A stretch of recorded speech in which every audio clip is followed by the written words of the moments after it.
안녕하세요. 大家好. Welcome to Center for Taiwan Studies International webinar. The topic of today's event is COVID-19 responses in South Korea and Taiwan and the role of international health governance. Before starting today's event, let me first introduce my institute and also the Center for Taiwan Studies.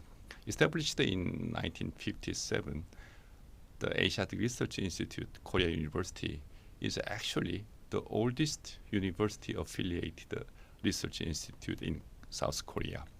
And our main research topics include international relations, history, sociology, politics, and sometimes some cultural issues as well, including obviously China, Japan, South Korea, North Korea, and some Southeast Asian countries, as well as Taiwan. And actually, we established the Center for Taiwan Studies in 2009 as part of our effort to intensify our international collaboration. Especially, we are aiming to serve as a hub of Taiwan-related research in South Korea. So actually, we have been publishing many books and articles regarding cross-strait relations, inter-Korean relations. Sometimes there are comparisons. And also, we are expanding our coverage into other topics. So today's event, especially regarding COVID-19 responses and international, health governance, are, we can say, flashy topics, and we have, in this way, have a possibility of a lot of academic contributions to our understanding of both, Taiwan and South Korea in terms of their efforts to fight COVID-19, as well as their possible contribution to international health governance. Therefore, today's actually topic is a very timely topic. As you know, as of today, there are more than 165 million infections across the world. And perhaps, the hardest hit countries basically include the United States, which is actually the strongest power of the world, as well as India, which is possibly the largest country with the largest population, and also we can mention Brazil. Therefore, in a sense, both South Korea and Taiwan are successfully fighting COVID-19 epidemic, and especially Taiwan's case has been really a success story, in terms of lockdowns and other strong efforts to contain the spread of infection. But unfortunately, in the recent few weeks, the new infections in Taiwan somehow increased dramatically, and so we are slightly worried about the future infections in Taiwan. But still, we can say Taiwan is one of the model countries in terms of successfully fighting COVID-19 infection. South Korea is as well. Basically, we have been quite successful in containing the spread of COVID-19, and our vaccination rates are about 3% of the population at the moment, and perhaps the vaccination rates will be increasing rapidly in the months to come. In the case of Taiwan, perhaps the vaccination rate is much lower, maybe around 1%. Perhaps Taiwan's early success in lockdowns and the prevention of spread of COVID-19 was not efficiently translated into Taiwan's efforts to secure, vaccine doses. So at the moment, there are a lot of problems in securing timely supplies of new vaccines because there are basically international competition to secure as many doses as possible. Therefore, we sometimes call it vaccine nationalism. In this juncture, we are in need of greater international cooperation to fight this global epidemic, because since the entire actually population of the world are suffering from this epidemic, this is actually problem of our common destiny. Therefore, it's very much important to reawaken our spirit of common destiny and common safety and security and common prosperity. And today we will have 4 presentations, and also there will be 4 scholars making comments on these presentations as a discussant.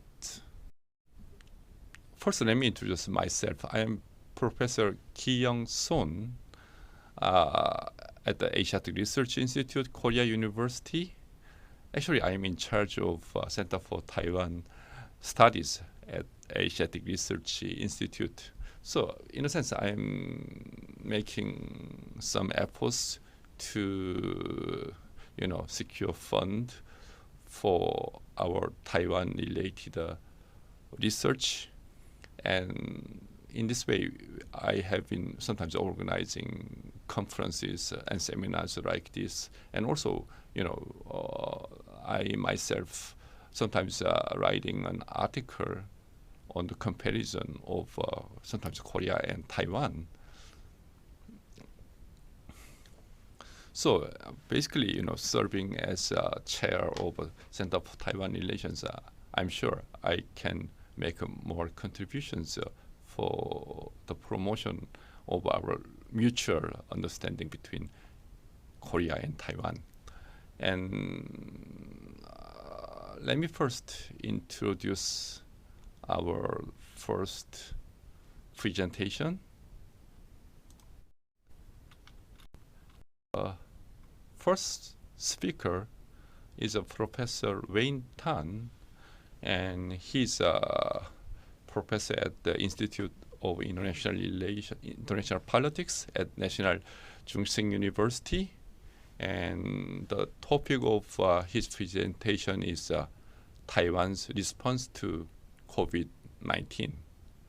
And this presentation will be discussed by Professor Yoon-Jin Lee, Sewon University. Hello, how are things going in Korea? I hope you are keeping well and safe during this pandemic. My name is Wen Tuan, an associate professor in the Graduate Institute of International Politics at National Chungseng University. This video is going to share my perspective on Taiwan's experience in fighting COVID-19. Johns Hopkins Coronavirus Research Center had predicted that Taiwan would be the second worst country for the COVID-19 pandemic. In the past 1 year, however, Taiwan's overall performance on containing the virus has impressed the world and had proven that Johns Hopkins' judgment was wrong. Actually, many research institutions had made false predictions regarding Taiwan's ability to contain the COVID-19 outbreak. Many models had failed to accurately predict the COVID-19 case in Taiwan, as they underestimated the capabilities of my country's infectious disease prevention system. Ironically, while the COVID-19 pandemic continues to threaten and disrupt lives across the globe, Taiwan relaxed most social distancing requirements and is failed to seriously deliver risk management implementations, which is leading to a spike in COVID-19 cases in the past 1 week. The situation happening in Taiwan reminds people around the world that not only is disease prevention essential, but also disease risk management is indispensable. Now I'm going to share my perspective. First of all, I will explain why Taiwan can win at the starting line, and after that, I will offer a main reason which can explain the right cases that happened in Taiwan recently. Taiwan has prized by the world for its quick reaction and effective prevention. The Central Epidemic Command Center (CECC) had played a critical role in successfully handling COVID-19 pandemic. The well-developed infrastructure of the CECC has allowed quick strategic planning, epidemic analysis, and prevention, as well as unifying medical resources to contain the COVID-19 outbreak in the first place. Furthermore, Taiwan also utilized its National Health Insurance Research Database (NHIRD) to collect critical information and use this information to construct an entry database. This database enables effective entry blocking for high-risk individuals in order to reduce the possibilities of COVID-19 spreading in Taiwan. What is more, people in Taiwan have been quite self-disciplined in comparison to many Western countries, and are highly cooperative with our government preventive measures. Here are the main reasons for Taiwan's success in preventing COVID-19. First, the National Health Command Center (NHCC) is able to unify epidemic prevention resources such as mass production and allocation, as well as the control of available negative pressure isolation rooms. Clear epidemic prevention policies, strict control of critical resources, and personal involvement from every level of the government structured a safety net for defending the COVID-19 pandemic and allowed Taiwan to successfully contain the spread of COVID-19. This administrative performance gave Taiwanese people faith in combating the virus in the whole of 2020. Second, Taiwan also utilized its NHIRD to cross-check entry, exit data, certificate information on all travelers, and to establish individualized travel history and health risk records. This allows our government to effectively catch high-risk individuals at the airport and process with home quarantines or medical testing in order to minimize the risk of domestic transmission and outbreak. Third, people in Taiwan are quite collectivist, meaning even if a certain government is displeased, most people will still listen to instruction, especially if they are related to security issues. With this regard, the idea of stay at home will be abided by citizens because the collective security is identified by them as a better strategy of getting survival. In fact, during the COVID-19 outbreak, Taiwanese citizens are used to wearing masks, and all public and private sectors, industries, and schools have been working collectively with the government to practice preventive measures and avoid large social gatherings. For instance, in last year, the famous Mazu pilgrimage was cancelled in order to comply with the government's policies for minimizing the possibility of community outbreak. Fourth, Taiwan's epidemic prevention technology is awesome. The government leveraged the National Health Insurance database and integrated it with our immigration and customs database to begin the creation of big data, which generated real-time alerts during a clinical visit based on travel history and clinical symptoms to aid case identification. Taiwan also used the new technology, including QR code and online reporting of travel history and healthy symptoms to classify travelers' infectious risks. Persons with a higher risk were quarantined at home and tracked through their mobile phone to ensure that they remained at home during the incubation period. In general, the approach to preventing or mitigating the impact of the COVID-19 in Taiwan is that its government recognized the crisis very soon and early. When the WHO was notified of the pneumonia of unknown cause in Wuhan City, Taiwan began to board planes and assist passengers on direct flights from China for fevers and pneumonia symptoms before passengers could deplan. On January 20th, while sporadic cases were reported from China, the Taiwan Centers for Disease Control activated the CECC for spatial infectious pneumonia under NHCC, with the Minister of Health and Welfare as the commander. The CECC coordinated efforts by various ministries, including the Ministries of Transportation, Economics, Labor, and Education, in a comprehensive effort to counteract the emerging public health crisis. Obviously, technology has played a vital role in Taiwan's epidemic control and prevention since the start of COVID-19 outbreak in 2020.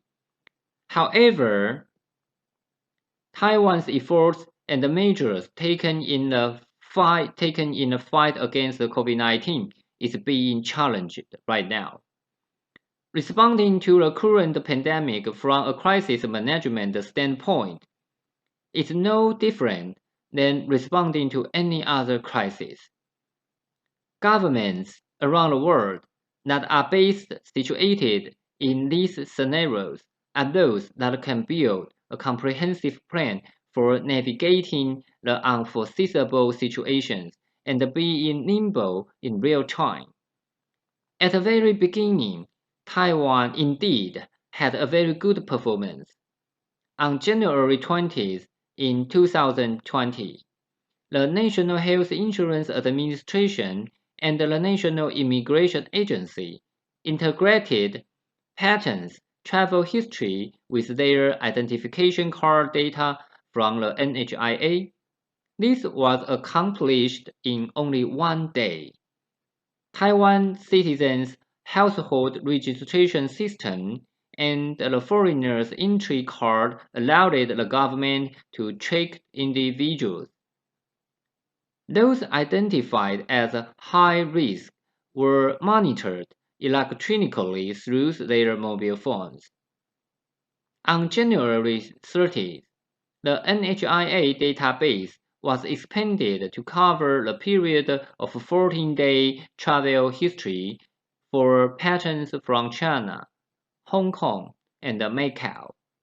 On February 14th, the entry quarantine system was launched, so travelers can complete the health declaration form by scanning a QR code that leads to an online form either prior to departure from or upon arrival at a Taiwan airport. 4 days later, on February 18th, the government announced that all hospitals, clinics, and pharmacies in Taiwan would have access to patients' travel histories. In the prevention and control of infectious coronavirus, Taiwan's previous performance based on the application of big data technology has mainly focused on the early warning and early monitoring of infectious disease.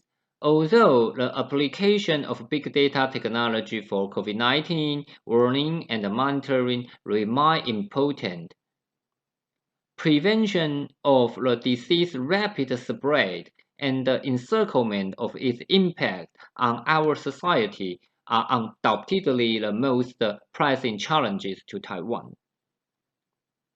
According to the newest update, Taiwan currently has 2,216 cases totally on May 18th, and the number of deaths increased to 14 cases.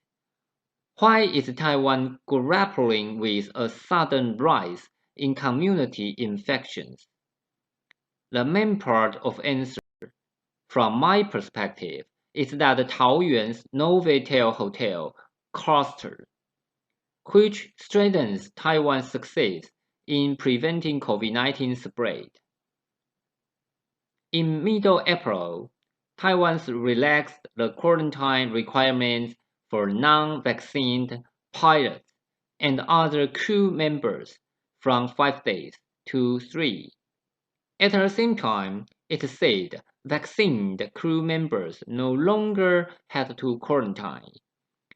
The Novotel Hotel later was found to put some quarantining pilots and flight crews in the same building as ordinary guests. Unfortunately, the first case linked to the Novotel Hotel was confirmed on April 20th, immediately. 2 pilots working for China Airlines. By May 7th, the number increased to 29 cases, 11 pilots, 6 Novotel Hotel staff, and 11 family members. Very obviously, the Novotel Hotel as a quarantine hotel had failed to follow our government's rules, which caused to the government's incapability to identify infected individuals and quarantine them immediately. In a very worst-case scenario, if this problem drags further and Taiwan gets increasing numbers of infections where the source cannot be determined and new cases spread across many parts of the island, from the north to south, Taiwan's success in the past 1 year will rapidly turn into a tragedy in the coming weeks. However, with regard to the population density and a lower vaccination rate, Taiwan should not let its guard down. As the country reported triple digits of COVID-19 cases for the first day, the CECC on May 18th announced that schools at all levels will suspend face-to-face class and switch to distance learning.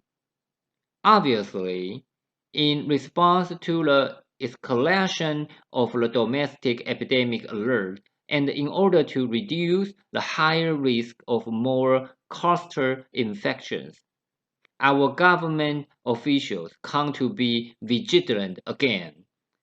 Let's pray that the infections will be mild and the people in Taiwan can get over them. Thank you very much for listening. If you have any questions or feedbacks, please contact with me.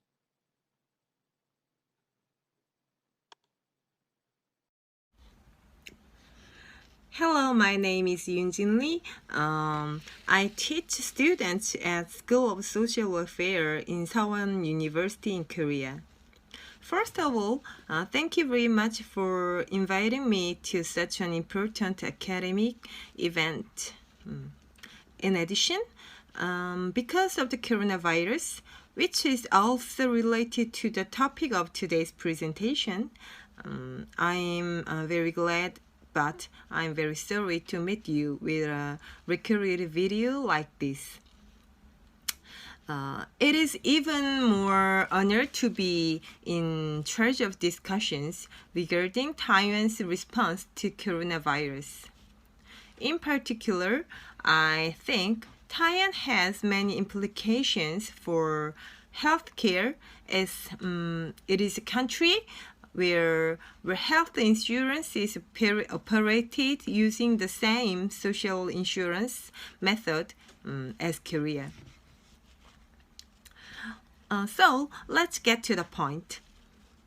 Although Taiwan is a region very near to China, the source of the coronavirus, which originated in Wuhan, many countries have been reported in the media as the best practice for successfully preventing the spread of the initial coronavirus.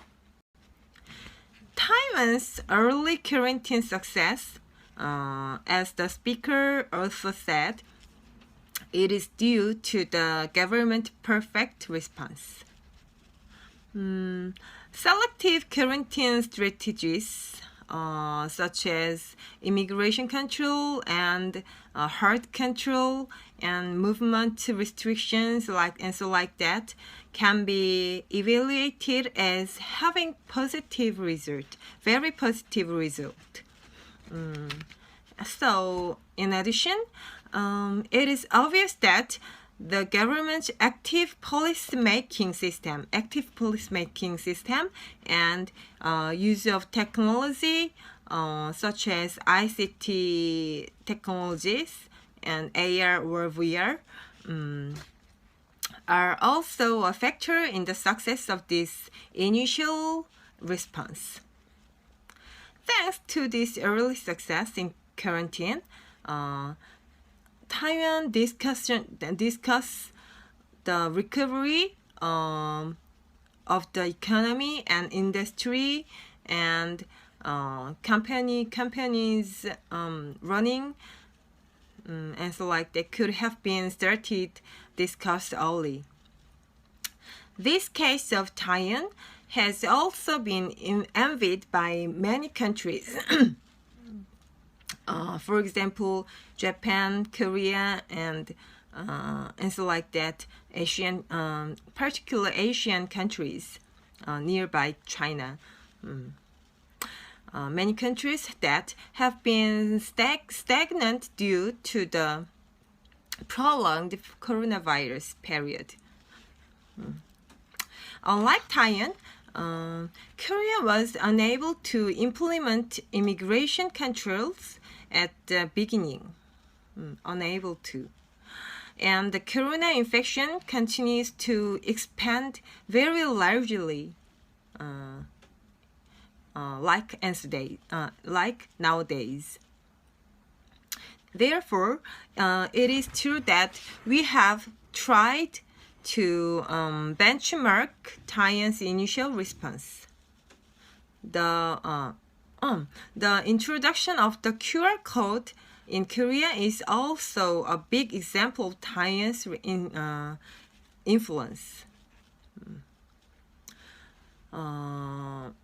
For example, many restaurants, cafes, and gym and school, many companies and so like that. In particular, the fact that Taiwan was able to implement post-coronavirus countermeasures ahead of the other countries as the initial response was successful can be said to be the biggest advantage of the early response to the pandemic. An example of this, it is the improvement of the human resources policy, industries policy, and company policy, and promotion of competitiveness. However, in recent years, the number of people infected with the coronavirus has gradually increased due to the regional infections in Taiwan, as the presentation said, obscuring the success of early quarantine. It is a very sad situation. Virus causes are being pointed out, but there is also a story that the coronavirus was unable to respond to the mutant virus from England or India due to the ease of stabilization in early stage and the low vaccination rate. It is also true that the fact that Korea is by no means an exception is another fear in the situation in Taiwan. At this time, it is not possible to comment with confidence from the standpoint of a third party other than Taiwan, but it is true that it appears to have brought such result as it has been transformed into a like easy response, loose response. So, because of the relaxation of the self-isolation, short period, like a short period, and the no way coronavirus nearby me, no way. This is the group caused the group infection must have spread very rapidly. At this time, the Novotel International Hotel outbreak caused by the spread of the mutant virus spread out of the control. The process of spending time in entertainment establishment was the also major cause of the group infection. But it is thought that it was more concealed of the possibility of infection. No way coronavirus nearby me, like that. And in the end, the pandemic shouldn't show down the tension for a moment. No matter how well the initial response is, the moment the tension is relaxed, one person will spread to 2 to 30 to more than 100 to 1,000 to the 10,000 to infinity. In the end, the moment we break the quarantine guidelines, the moment I break the rules and relax, the coronavirus next to me will settle down in our society at some point. In other words, it can be said that controlling borders and selectively restricting movement contributed to the success of quarantine in the early days. But it can be said that it clearly shows that the policy is success. The policy is no success, useless if the quarantine rules are violated. The quarantine rules are very important for many people not spreading anymore. With this conference, I look forward to the further developing the smart medical industry and non-face-to-face online service in period of coronavirus in the post-corona area through cooperation between Taiwan and Korea. Thanks for listening to the discussions. Thank you. Okay, thank you very much for your presentation and discussion, Professor Tan and Professor Lee.